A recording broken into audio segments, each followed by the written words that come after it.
My name is Claudy Miller. I'm 29 years old, a freelance chef, and the proud owner of a chain of pastry shops in Seattle that people line up for every morning. 12 years ago, when I was 17, my parents threw me out of the house with nothing but $12 in my pocket and a trash bag stuffed with worn-out clothes. That was my beginning, the cold pavement under my shoes, the echo of a slammed door behind me. Now I live in a suburban home worth $750,000, every brick of it earned with sweat, stubbornness, and nights that tasted like exhaustion. And suddenly, the same family that cast me aside has found their way back, hoping to slip into the life I bled to build. But I'm no longer the girl they could guilt and manipulate. This story doesn't end the way they expect. Back when I was 17, my father, Richard, had a favorite line. He said it with the icy certainty of someone reciting fact, never looking up from the Seattle Times. "You'll never succeed, Claudy. You're just the extra. Ethan is the pride. You're nothing but a shadow." Those words cut deeper than any knife. If you're still listening, we want to sincerely thank you for spending your time with us. Truly means a lot. We'd love to know, where in the world are you watching from? Drop your country in the comments and let's see how far this message has reached. If you haven't subscribed to the channel yet, I highly recommend doing it now so you won't miss any of our upcoming stories. These aren't just ordinary stories, they're filled with meaningful life lessons that can inspire, teach, and stay with you long after the video ends. Hit that subscribe button and join our growing community. In my family, I was never the main character. That role belonged entirely to Ethan, my older brother, the golden boy, the basketball star, the straight-A student, and the apple of my parents' eyes. Ethan was the one who got the Lakeview bedroom with walls painted fresh every 2 years. He was the one who received a brand new car for his 16th birthday, keys dropped into his palm like a coronation. My father, Richard, called him champ no matter what happened, missed shots, detention slips, even lies so obvious they barely held together. And me? I was the background noise. The girl who wore Ethan's hand-me-down jackets, who earned suspicious glances just for breathing too loudly.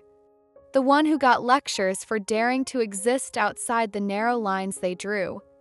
For years, I convinced myself I was the problem. Maybe if I just worked harder, smiled more, proved myself, they would see me. 15, while Ethan lounged in his room, I started working part-time at a small bakery downtown, scrubbing pans and learning how to pipe frosting when the head baker was too busy. I juggled shifts with homework, kept my grades up, even tutored Ethan in math when he was failing so badly he risked being benched for the season. But nothing shifted. My mother, Susan, called me lazy when I dared to sleep in on Sundays after closing shifts that stretched past midnight. My father said I lacked ambition because I dreamed of culinary school instead of a real university. And Ethan? He just smirked from the corner, reveling in every word of criticism aimed at me, as if my humiliation fed him. The breaking point came the summer before my senior year. Ethan stumbled home drunk from a party, reeking of whiskey, his words slurred and sharp around the edges. He took Dad's car out anyway, and sometime past midnight, I woke to the screech of tires, the crunch of metal, and the smell of burned rubber. By the time I reached the garage, the front end of the car was wrapped around a tree, and Ethan sat inside, blood dripping from his temple, sobbing into his hands. "Please," he begged when he saw me. "Don't tell Dad. Don't tell Mom. They'll kill me. Just say it was you. Say you took the car." His voice cracked, desperate, and for a fleeting moment, I thought maybe this was it, the moment when covering for him would finally prove my worth. Maybe if I protected Ethan, if I carried his burden, they would finally see me as loyal, dependable. So I lied. I told them it was me who had taken the car. I stood there with my heart pounding as my father's face hardened into a mask I knew too well. "Get out," Richard said flatly, pointing to the door. "You've humiliated this family enough. No yelling. No second chances. Just a verdict." I didn't even pack a bag. I walked out into the humid night air with nothing but the clothes on my back. Hours later, I curled up on a metal bench at a bus stop 2 blocks from the house, shivering despite the warmth, the streetlight buzzing overhead. I stared at the stars and told myself it was temporary, that they would calm down, that someone would come looking. The next morning, when I crept back to grab my school bag, I found a black trash bag sitting on the porch.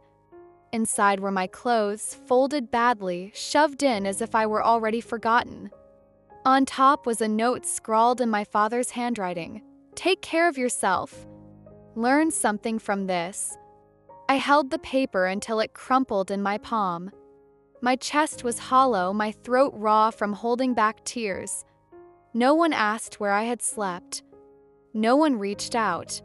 My mother told her church friends I had run away in some teenage rebellion, painting herself as the patient victim of an ungrateful daughter. And Ethan? 2 weeks later, he was on Instagram posting sun-drenched selfies from a beach party in California, the wrecked car already replaced, his smile wide as if nothing had ever happened. As if I had never existed. I survived those years the only way I knew how, working double shifts at a convenience store, crashing on the stockroom floor when the manager wasn't paying attention. Hunger gnawed at me, cold seeped into my bones, but that wasn't the hardest part. What cut deepest was the silence. No birthday calls. No Christmas greetings. Not even a text to ask if I was alive. It was as if I had been erased from the family ledger, my name scratched out clean. For 3 years, I built myself from scraps. I studied late at night with textbooks bought secondhand, earned my associate's degree in business from a community college, and slowly shaped a dream out of nothing. I sketched cake designs on receipt paper during breaks, tested recipes in borrowed kitchens, and used the free Wi-Fi at the library to post pictures of pastries I could barely afford to make. That was where Rebirth Patisserie was born, my promise to myself that I could rise again from the ashes they left me in. Everything shifted last month. Driving down I-5, there it was, a billboard with my face on it, my name written in bold, honoring me as Seattle's Young Entrepreneur of the Year. Chamber of Commerce had chosen me because my strategies had helped dozens of local shops triple their revenue through online marketing campaigns. To the world, it was a triumph. To me, it was proof, undeniable, unshakable, that I was never the extra my father claimed. That night, my phone buzzed. A message from my mother. "Is that you on the I-5 billboard, Claudy?" 2 hours later, my father called. I let it ring out. Then Ethan's name flashed across the screen, followed by relatives I hadn't heard from in over a decade. Suddenly, everyone remembered my number. Suddenly, I was worth contacting. I knew instantly they hadn't changed. They hadn't grown. They had only seen something they wanted. My mother left a voicemail the next morning. Her voice was soft, carefully rehearsed. "The family's going through a tough time, Claudy. Ethan and his wife, Sarah, are about to lose their apartment. We were thinking you could let them stay for a few months. Just in that spare room you mentioned once." I laughed. Out loud, alone in my kitchen. A spare room? There was no spare room. Every inch of my house had been bought with sweat and sacrifice. Paid in full, in cash, with the money no one believed I could earn. I didn't call back. Even when my Aunt Jane posted on Facebook, tagging me publicly, "Family is everything, Claudy. You should help in times like this." It would mean so much. Mean so much to whom, Aunt Jane? Where were you when I was curled up at a bus stop with a trash bag of clothes? Where were you when I worked nights until my hands blistered? A week passed. I buried myself in meetings, deliveries, planning the expansion of Rebirth. Then one evening, as the sun slipped behind the evergreens, I pulled into my driveway and froze. Parked across the street was my parents' old Toyota Camry. My pulse kicked hard, each beat heavy in my throat. On my porch stood my mother. She was clutching a plastic container, the kind she always used for her cookies, probably snickerdoodles, her specialty. Her face brightened when she saw me, as if 12 years hadn't gone by without a word. "Oh my goodness, you look so healthy," she said, stepping forward, arms opening wide for an embrace. For a heartbeat, I stood rooted, my keys tight in my fist. That single gesture, that attempt at motherly warmth, felt like a performance meant to soothe her conscience more than my wounds. Behind her, the Camry's headlights flicked off, and I saw a silhouette in the driver's seat, my father waiting.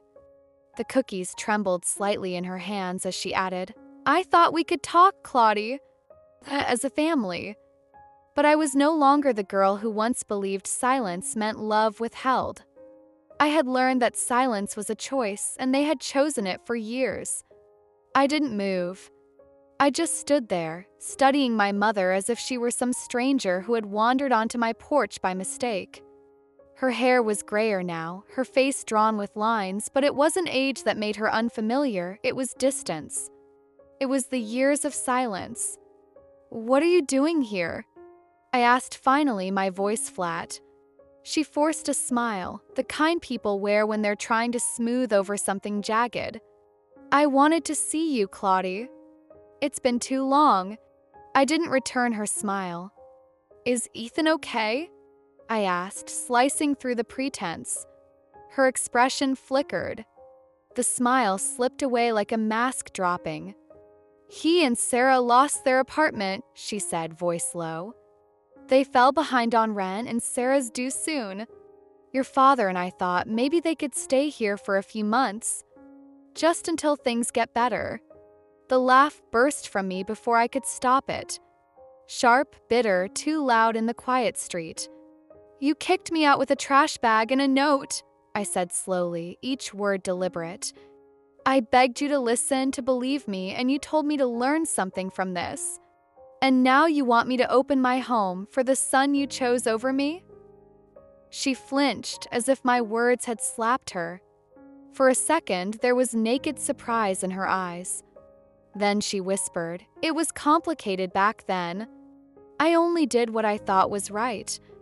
"No," I said, cutting her off, the steel in my voice surprising even me. "You did what was easy. You believed Ethan because it was convenient, because it spared you the discomfort of facing the truth. You chose him every time, no matter how much it destroyed me." Silence stretched between us. For the first time in my life, I saw something that looked like shame flicker across her face. Her hands tightened on the plastic container until the lid popped slightly. But then she said, almost defensively, "Look at you now. You're successful, respected. Maybe it wasn't such a bad thing after all." I shook my head, the bitterness rising like bile. "You don't get to rewrite the story. You don't get to claim credit for my survival.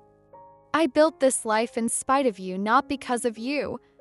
I stepped back and pointed toward the gate. "You're not coming in. Tell Dad and Ethan this house doesn't have a spare room. Not for them. Not for you." Her lips parted, a protest forming, but I closed the door before she could speak it.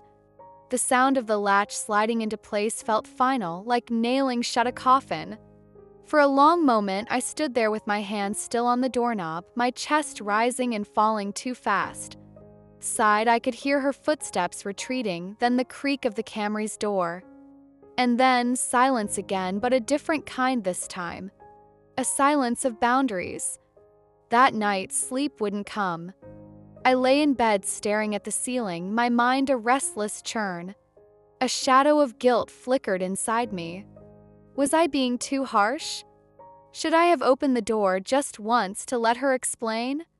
But then the memories returned, one by one, sharp and merciless. I remembered the day in the principal's office, Ethan crying crocodile tears as he insisted I had hit him.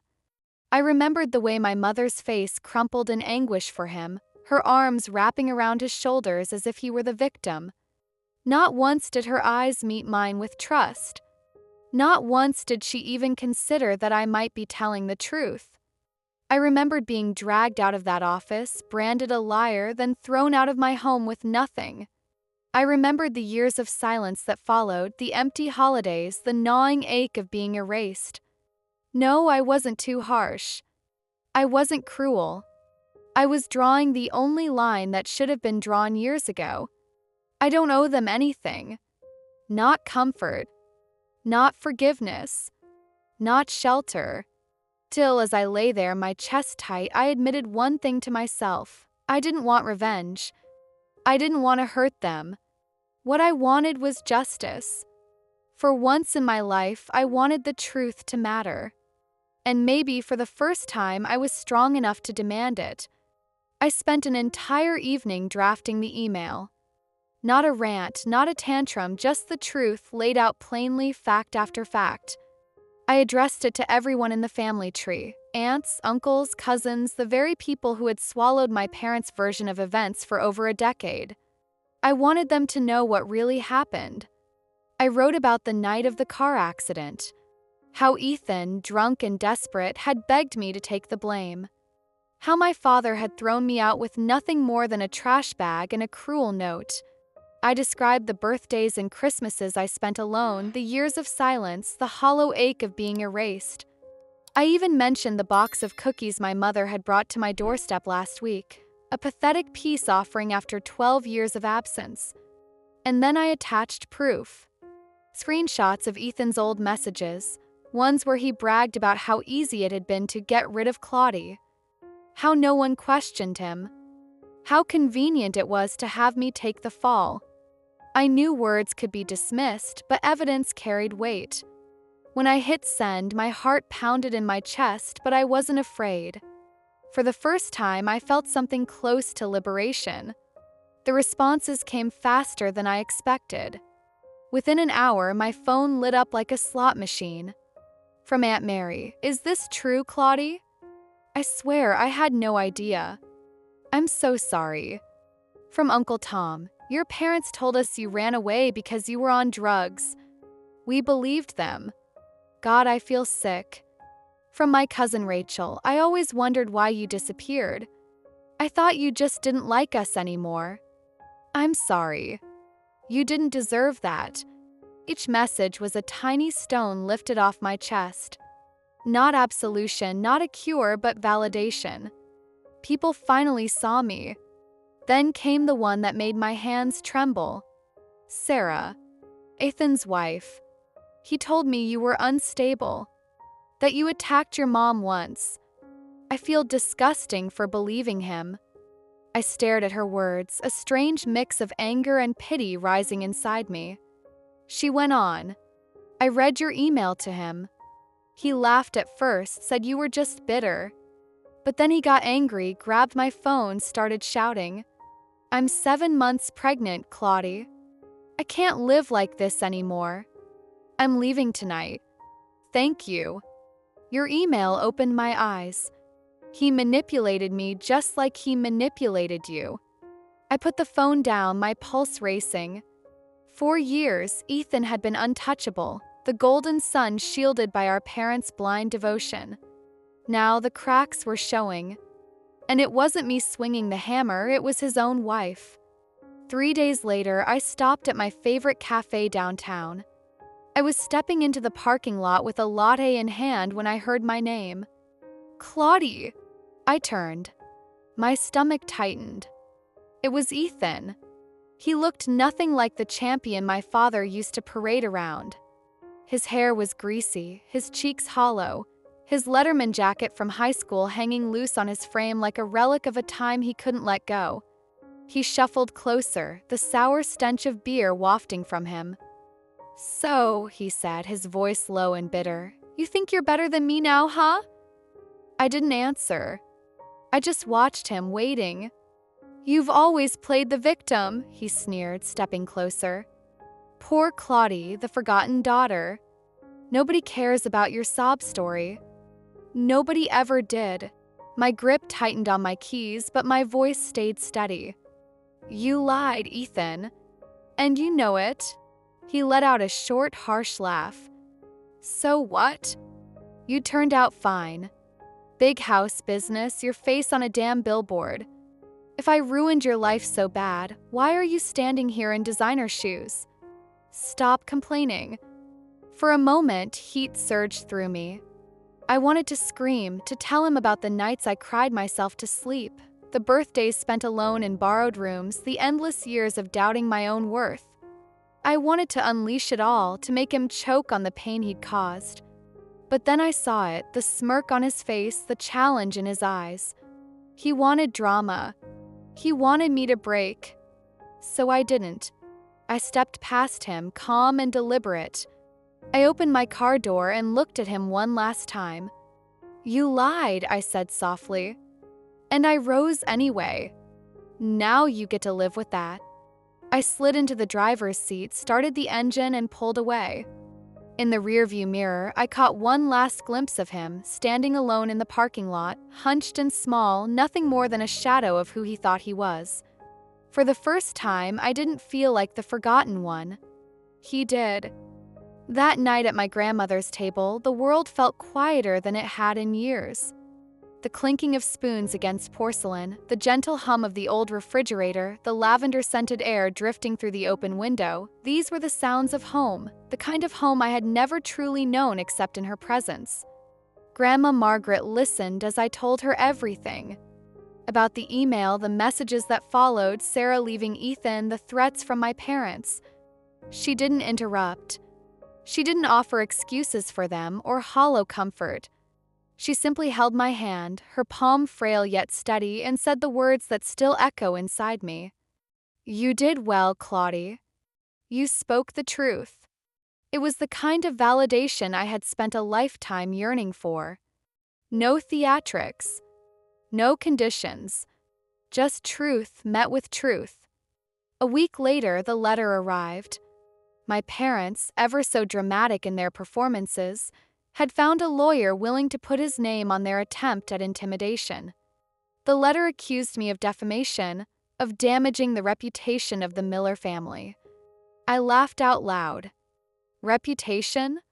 What reputation? My parents had destroyed mine for years, feeding lies to relatives, neighbors, anyone who would listen. They wanted to sue me for finally refusing silence.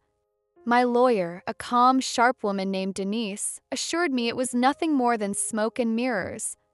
"They don't have a case, Claudy," she said, tapping the pile of evidence I had given her. Ethan's text messages alone could flatten their accusations. For the first time, I had both the emotional and legal armor I once lacked. They went silent soon after, like they always did when I no longer served as a scapegoat or an easy target. But silence can be deceiving.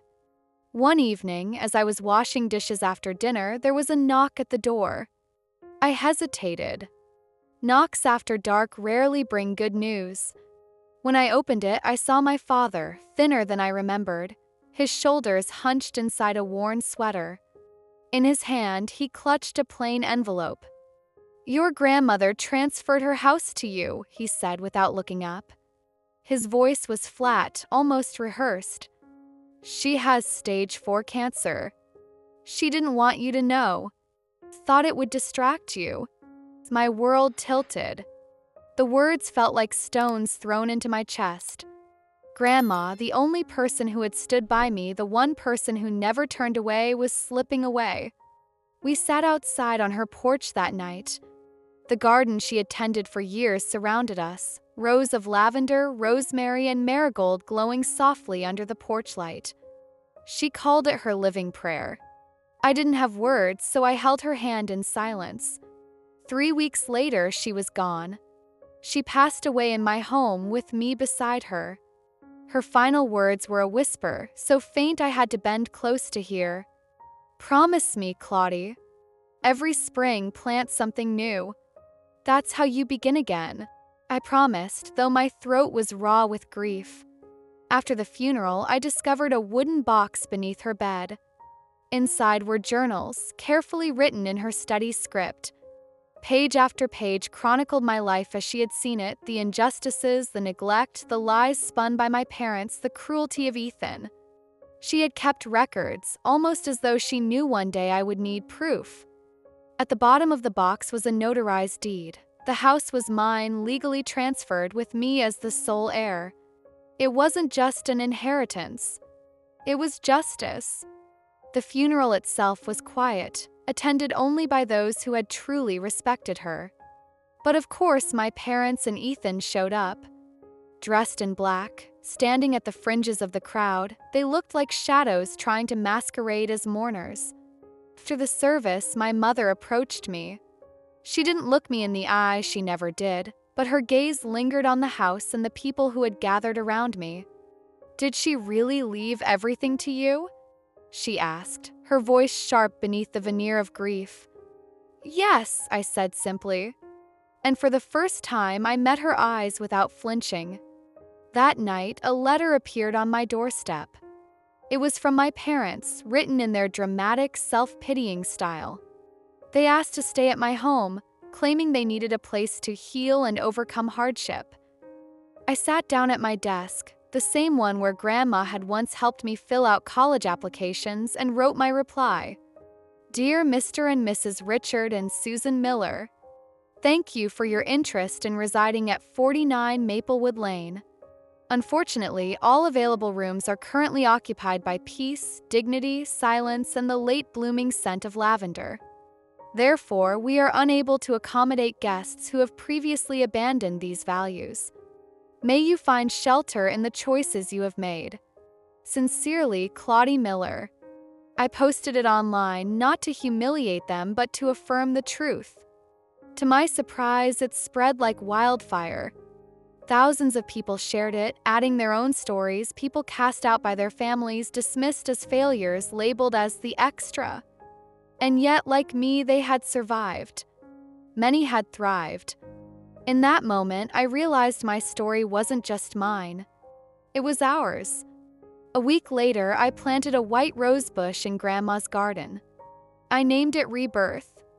As I knelt in the soil, I thought about everything that had brought me here: the rejection, the nights alone, the years of silence, the unexpected allies, the long fight for truth. I thought about what I had learned. Lessons carved into me not by books or classrooms, but by survival. Lesson 1. The truth may cost you people, but it will never cost you yourself. For years, I kept silent, hoping it would keep the peace. It didn't. It only erased me. When I finally spoke the truth, I lost people I thought I needed, but I found myself. And that is a trade I would make again and again. Lesson 2. Family is not defined by blood, but by love and respect. My parents and brother shared my DNA, but they never truly shared my life. My grandmother did. My friends did. People who supported me, who stood with me when I was at my lowest, they were my family. Blood may start the story, but it doesn't have to finish it. Lesson 3. Boundaries are a form of self-respect.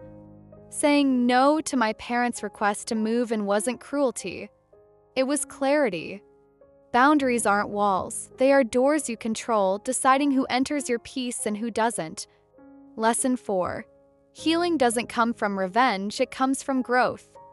There were nights I fantasized about throwing their cruelty back in their faces, about seeing them fall.